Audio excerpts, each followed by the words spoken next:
یہ بھی کہہ دو کہ میری نماز اور میری قربانی اور میرا جینا اور میرا مرنا سب اللہ رب العالمین ہی کے لیے ہے، جس کا کوئی شریک نہیں، اور مجھ کو اسی بات کا حکم ملا ہے اور میں سب سے اول فرما بردار ہوں۔ اور کسی کام کی نسبت نہ کہنا کہ میں اسے کل کر دوں گا، مگر انشاءاللہ کہہ کر، یعنی اگر اللہ چاہے تو کر دوں گا۔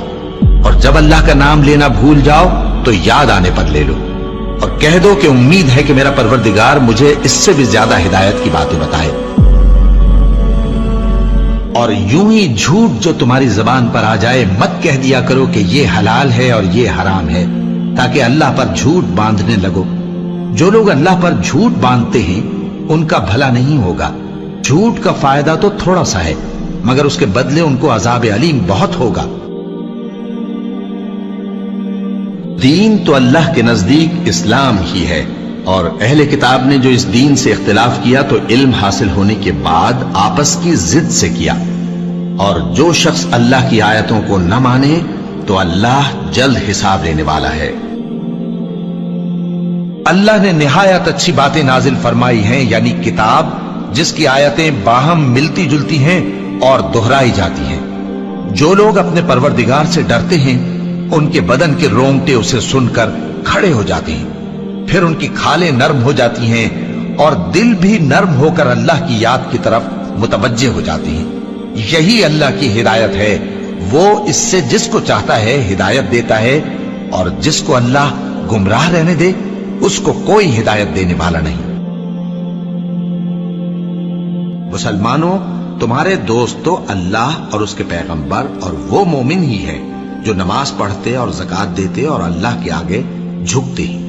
اور جو شخص اللہ اور اس کے پیغمبر اور مومنوں سے دوستی کرے گا تو وہ اللہ کی جماعت میں سے ہوگا، اور اللہ کی جماعت ہی غلبہ پانے والی ہے۔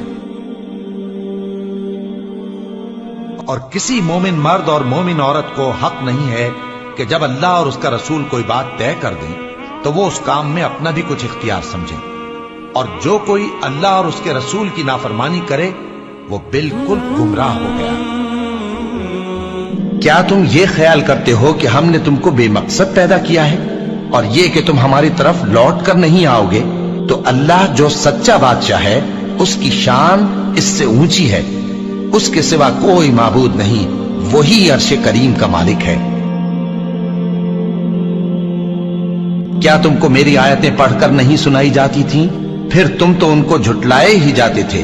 وہ کہیں گے اے ہمارے پروردگار، ہم پر ہماری کمبختی غالب آ گئی اور ہم رستے سے بھٹک گئے، اے پروردگار ہم کو اس میں سے نکال دے، اگر ہم پھر ایسے کام کریں تو ظالم ہوں گے۔ فرمائے گا کہ اسی میں ذلت کے ساتھ پڑے رہو اور مجھ سے بات نہ کرو۔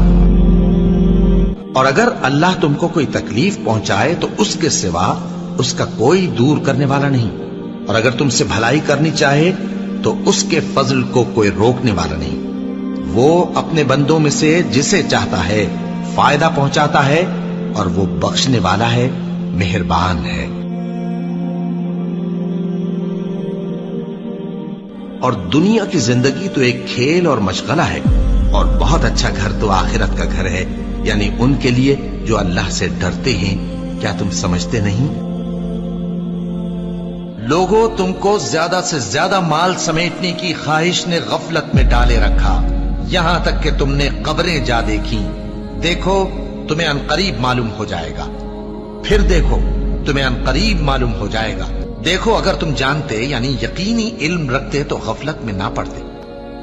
تم ضرور دوزخ کو دیکھو گے، پھر تم اس کو یقین کی آنکھ سے دیکھ لو گے، پھر اس روز تم سے شکر نعمت کے بارے میں ضرور پرسش ہوگی۔